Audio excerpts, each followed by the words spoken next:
भगवान शिव ने चोरी क्यों की? एक दिन पार्वती भगवान शिव से बोली, प्रभु आप सदा सबकी कथा सुनाते हैं, आज कुछ अपनी कथा भी सुनाइए। दुनिया आपके चमत्कार सुनती है, आज मैं आपके हृदय की कथा सुनना चाहती हूँ। भोलेनाथ मुस्कुराए बोले, देवी आज मैं तुम्हें अपनी चोरी की कथा सुनाता हूँ। पार्वती ने हंसते हुए कहा, प्रभु आप और चोरी, यह तो अद्भुत बात हुई। आप तो सन्यासी योगेश्वर त्रिकालदर्शी हैं, फिर आपसे चोरी। भोलेनाथ हंसे, देवी यह चोरी साधारण नहीं, यह भक्ति की चोरी है। जब त्रेता युग में श्री हरि विष्णु ने श्री राम रूप में अवतार लिया, तब मुझे यह समाचार मिला। मैं आनंद से भर गया। मैंने सोचा स्वयं परमात्मा मनुष्य रूप में अवतरित हुए हैं, यह तो मेरे लिए अवसर है। मैं दर्शन किए बिना कैसे रह सकता हूँ? पार्वती बोली, तो आप चले गए भोले? बोले, हाँ देवी, पर चोरी से। तुमसे बिना बताए? पार्वती बोली, आपने मुझसे छिपाकर यात्रा की और अकेले गए भोले? हंसे, नहीं देवी, अकेला नहीं गया, एक और गया। पार्वती बोली, कौन गया आपके साथ? भोले बोले, काकभूषुंडी। पार्वती ने हंसकर कहा, हमारे रहते आप किसी कौवे के साथ चले गए। भोले मुस्कुराए, देवी तुम नहीं जानती, वो मेरे प्रिय भक्त हैं, श्री राम के अनन्य सेवक हैं। अब सुनो, मैंने कहा था कि काकभूषुंडी के साथ गया, पर यदि मैं कह देता काकभूषुंडी को लेकर गया तो अर्थ बदल जाता। उसका मतलब होता योजना मेरी थी, पर मैंने कहा उनके साथ गया, इसका अर्थ हुआ योजना उनकी थी। इस तरह दोष भी ना लगे और भक्ति का प्रेम भी बना रहे। पार्वती मुस्कुराई, प्रभु आप तो बड़ी गहराई से सोचते हैं। भोले बोले, देवी भक्ति में भी बुद्धि चाहिए, तभी प्रेम स्थिर रहता है। फिर बोले, हम दोनों मनुष्य रूप में अयोध्या पहुंचे। मैंने नाम रखा शंकर शर्मा और काकभूषुंडी बने भूषुंडी नारायण पांडे।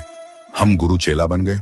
मैंने कहा, भूषुंडी अयोध्या के लोग बहुत भावुक हैं, पर महल के अंदर साधारण व्यक्ति नहीं जा सकता, कोई जुगाड़ लगाओ।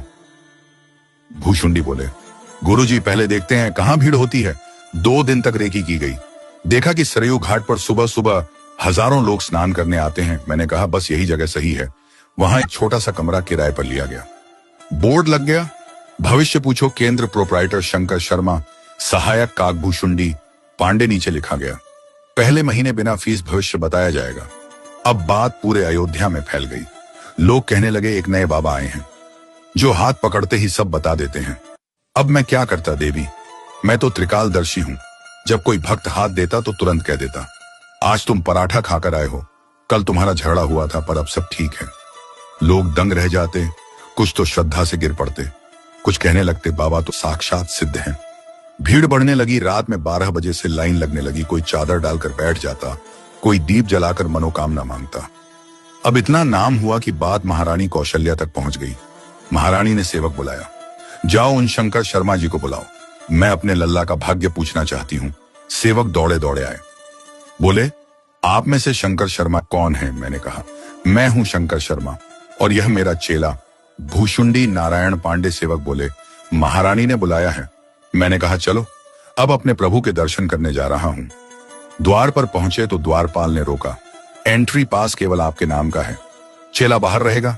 मैंने कहा, कोई बात नहीं, मेरा चेला बाहर रहेगा, पोथी पत्रा संभालेगा। भूषुंडी बोले, बाबा अकेले चले जा रहे हैं। मैंने कहा, तू चिंता मत कर, मैं अंदर जाकर तेरा भी जुगाड़ कर दूंगा। अंदर पहुंचा, महारानी कौशल्या ने चरण पखारे, पूजा की आसन दिया। बोली, बाबा मेरे लल्ला का भाग्य देखिए। मैंने जैसे ही बालक राम लल्ला को देखा, आंखें भर आईं, हृदय गदगद हो गया, मेरे शरीर से रोम खड़े हो गए। मैं बोला, अरे देवी, यह तो वही हैं जिनके दर्शन के लिए देवता तरसते हैं। तब याद आया, अरे मेरा भूषुंडी बाहर बैठा है, वो तो दर्शन से वंचित रह जाएगा। मैंने कहा, महारानी मेरा चेला बाहर है, पोथी उसी के पास है, जब तक वो नहीं आएगा मैं भाग्य नहीं देख सकता। महारानी ने कहा, उसे बुलवाओ। आदेश गया, भूषुंडी को भीतर बुलाया गया। भूषुंडी भीतर आया, मन में बोला, जय हो प्रभु, आपने काक को भी कृतार्थ कर दिया। महारानी कौशल्या ने रामलला को मेरी गोद में रखा। मैंने रामलला का दाहिना हाथ पकड़ा और रेखाएं देखने लगा। भूषुंडी सोचने लगा, गुरुजी तो अकेले आनंद ले रहे हैं, हमें भी कुछ करना चाहिए। वह बोला, महारानी हमारे गुरुजी हाथ की रेखा देखते हैं, हम पांव की रेखा के विशेषज्ञ हैं, क्या हम पांव देखें? कौशल्या बोली, देख लो। भूषुंडी ने बालक रामलला के दोनों पांव अपने हाथ में लिए और सिर पर रख लिए। आंसू गिरने लगे। मैं बोला, अरे हम गुरु होकर केवल हाथ पकड़ पाए और यह चेला तो हाथ और पांव दोनों पकड़ गया, यह तो हमसे भी आगे निकल गया। कैलाश पर यह सुनाते हुए मेरी आंखें भीग गईं।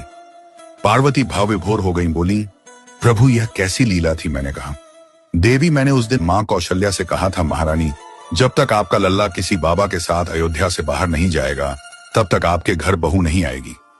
पार्वती मुस्कुराई, प्रभु आपने तो पहले ही भविष्यवाणी कर दी थी। मैंने कहा, हाँ देवी। फिर मैं दूसरी बार भी गया था दर्शन करने। जब लल्ला बड़े हो गए थे उस समय मैं मदारी बनकर गया था और हनुमान जी को साथ लिया था। मैंने मंद स्वर में गाना शुरू किया। बन के मदारी शिव जी अयोध्या चले, डमरू बजा के भोला नाचे, रे राम के जगोली मई निंदिया में काचे, रे कैलाश पर हर हर महादेव के नाद गूंजने लगे। फिर मैंने कहा, देवी जब महाराज दशरथ राज कर रहे थे तब जो भी उनके पास आया उन्होंने सबको दे दिया। किसी ने गजरत मांगा, किसी ने हीरे, कोई पुत्र, कोई धन, सबको मिला। फिर नामकरण संस्कार का दिन आया। गुरु वशिष्ठ आए, चारों बालकों के नाम रखे। ज्येष्ठ पुत्र का नाम रखा राम, जो आनंद के सागर हैं, सुख के धाम हैं। दूसरे पुत्र का नाम रखा भरत, जो राम प्रेम के प्रतीक हैं। तीसरे पुत्र का नाम रखा लक्ष्मण, जो भगवान के प्राण समान हैं। और चौथे पुत्र का नाम रखा शत्रुघ्न, जो दास के दास हैं। मैंने कहा, देवी जो राम में लीन हो जाता है उसके सारे विकार मिट जाते हैं। जो दास भाव में रहता है वह बालक की तरह निश्चिंत हो जाता है। जैसे बच्चा अपनी मां पर पूर्ण भरोसा रखता है वैसे ही जो राम पर भरोसा करता है उसका भार स्वयं भगवान उठाते हैं। पार्वती ने कहा, प्रभु चारों भाई चारों वेदों के समान हैं।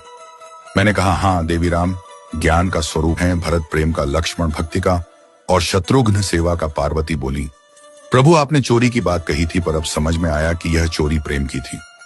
मैंने कहा, हाँ देवी, यह चोरी भक्ति की थी। जब मनुष्य ईश्वर के दर्शन की चोरी करता है तो वही चोरी उसे मोक्ष देती है। मैंने जो चोरी की थी वही मेरे जीवन की सबसे बड़ी लीला थी। पार्वती ने नमन किया, प्रभु आपने आज भक्तिभाव का सच्चा अर्थ बताया। मैं मुस्कुराया, देवी यही कारण है कि मैंने चोरी की थी, राम दर्शन की चोरी। जिसने एक बार भी राम के दर्शन किए उसका जीवन धन्य हो गया। यह कहकर मैंने डमरू उठाया। नंदी हर्षित हो उठा। कैलाश पर हर हर महादेव, जय श्री राम जय, काकभूषुंडी जी के नाद से संपूर्ण ब्रह्मांड गूंज उठा। दर्शकों, आपसे विनम्र अनुरोध है कि आप इस भगवान शिव की कथा को शेयर करना मत भूलिएगा। हम चाहते कि इस शिवरात्रि तक यह कथा हर शिव भक्त तक जरूर पहुंचे। यदि आप भी भगवान शिव और मां आदिशक्ति के भक्त हैं तो यह कथा 5 लोगों को शेयर अवश्य करें। हर हर महादेव।